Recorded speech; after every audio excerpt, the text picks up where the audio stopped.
Video చూసే ముందు ఒక లైక్ కొట్టి జైశ్రీరామ్ అని కామెంట్ చేయండి. అఖండ ధన లాభాన్ని కలిగింపజేసేటటువంటి ధనదాయక మహిమలను గురించి ఈ వీడియోలో మనం తెలుసుకుందాం. మనకి రహస్య పరిహార శాస్త్రంలో ధనదాయక మహిమలను గురించి చెప్పడం జరిగింది. వీటినే అఖండ ధన లాభం కలిగించే పరిహారాలు అనే పేరుతో పిలుస్తారు. వాటిలో ముఖ్యమైనది శంఖం పరిహారం. ఆ పరిహారం ఏంటంటే, ప్రతిరోజూ కూడా ఒక శంఖంలో నీళ్లు పోసి ఆ శంఖంలో పోసిన నీళ్లు మీ ఇంట్లో తులసి కోటలో పోసి నమస్కారం చేసుకోండి. ధన లాభం కలుగుతుంది. అలాగే లక్ష్మీదేవి విగ్రహం ఇంట్లో ఉంటే ఆ విగ్రహానికి రోజు శంఖ జలంతో కడిగి ఆ తర్వాత పూజ చేసుకోండి. లక్ష్మీ కటాక్షం వల్ల ధన లాభం కలుగుతుంది. అలాగే పార్వతీదేవి రావణాసురుడికి 2 శక్తివంతమైనటువంటి పరిహారాలు చెప్పింది. రావణాసురుడు ఆ పరిహారాలు తన భార్య అయినటువంటి మండోదరికి చెప్పాడు. ఆ పరిహారాల్లో మొట్టమొదటి పరిహారం ఏంటంటే, ఎప్పుడైనా సరే మృగశిర నక్షత్రం ఉన్న రోజు అరటి చెట్టు ఆకు తెచ్చుకోవాలి. అరటి చెట్టు ఆకు తెచ్చుకొని ఆ ఆకుని ఒక చిన్న ముక్క కత్తిరించి ఆ ముక్కని పసుపు రంగు వస్త్రంలో చుట్టి మన శరీరం మీద ధరించాలి. అలా ధరిస్తే విపరీతమైనటువంటి ధన లాభం కలుగుతుంది. అంటే అరటి చెట్టు ఆకుని కత్తిరించి పసుపు రంగు వస్త్రంలో చుట్టి దాన్ని ఒక తాయెత్తులో పెట్టుకొని ఆ తాయెత్తు మన కుడి భుజానికి ధరించిన నడుముకు ధరించిన అద్భుతమైన ధనలాభము కీర్తి ప్రతిష్టలు కలుగుతాయని రావణాసురుడు తన భార్య అయిన మందోదరికి చెప్పాడు. అలాగే పార్వతీదేవి రావణాసురుడికి చెప్పిన ఇంకొక శక్తివంతమైన విషయానికి ఏంటంటే, ఎప్పుడైనా సరే భరణి నక్షత్రం ఉన్న రోజు దర్భ ఇంటికి తెచ్చుకోవాలి.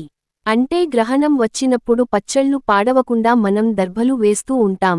అలాంటి దర్భని ఎప్పుడు తెచ్చుకోవాలంటే భరణి నక్షత్రం ఉన్నరోజు తెచ్చుకోవాలి. ఆ దర్భను భరణి నక్షత్రం ఉన్నరోజు తెచ్చుకొని ఒక ఎరుపు రంగు వస్త్రంలో మూటగట్టి మీ పూజ గదిలో పెట్టి ధూపం వేయాలి.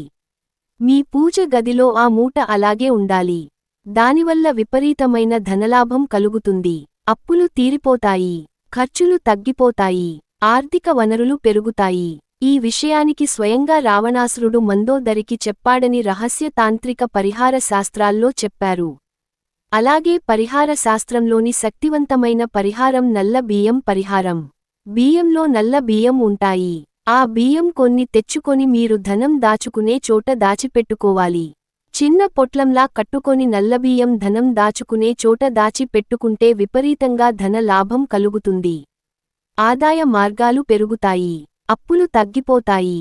అలాగే మనకి నాగకేసరాలు అని ఉంటాయి, చాలా శక్తివంతమైనవి. ఆ నాగకేసరాలు కొన్ని తెచ్చుకొని పూజ గదిలో ఏర్పాటు చేసుకున్న కూడా ధనపరంగా అదృష్టం బాగా కలిసొస్తుంది. ఇవన్నీ కూడా రహస్య తాంత్రిక పరిహార శాస్త్రంలో చెప్పడం జరిగింది. అలాగే ఎంత శ్రమ పడుతున్నా సరే ఇంట్లో ధన నిలకడ లేక ఇబ్బంది పడుతున్నారా అయితే శనివారం పూట కష్టపడి పని చేసే వాళ్ళు 7 మందికి మీ డబ్బులతో భోజనం పెట్టండి. ఇలా చేస్తే క్రమక్రమంగా డబ్బు నిలబడుతుంది. ఇలా 7 శనివారాలు చేసి చూడండి. 7 శనివారాలు పూర్తి అయ్యేసరికి మీకు క్రమక్రమంగా డబ్బు నిలబడుతుంది. డబ్బుకు స్థిరత్వం ఉంటుంది. ఖర్చులు అనేటటువంటి తగ్గిపోతాయి. అలాగే విపరీతంగా ధన ఆగమనం పెరగాలంటే ఇంకొక శక్తివంతమైనటువంటి ధనదాయక మహిమను పరిహార శాస్త్రంలో చెప్పారు. ఆ ధనదాయక మహిమ ఏంటంటే, శనివారం రోజు మీ ఇంటి గుమ్మం ముందు ప్రమిదలో ఆవనూనె పోయండి. ఆవనూనె పోసి 3 వత్తులు వేసి దీపాన్ని వెలిగించండి. ఆ దీపం కొండెక్కిన తర్వాత మిగిలిపోయినటువంటి ఆవనూనె ఏదైతే ఉంటుందో ఆ ఆవనూనెను సాయంకాలం పూట మీకు దగ్గరలో ఉన్నటువంటి రావి చెట్టు దగ్గర పోయండి. ఇలా 8 శనివారాలు చేయండి. ఉదయం పూట గుమ్మం ముందు ప్రమిదలో ఆవనూనె పోయటం, దీపం పెట్టడం. ఆ దీపం కొండెక్కాక కొద్దిగా అయినా ఆవనూనె మిగిలింది కదా, ఆ మిగిలిన ఆవనూనెను సాయంకాలం పూట సూర్యాస్తమయ సమయంలో రావి చెట్టు దగ్గర పోసి రావటం.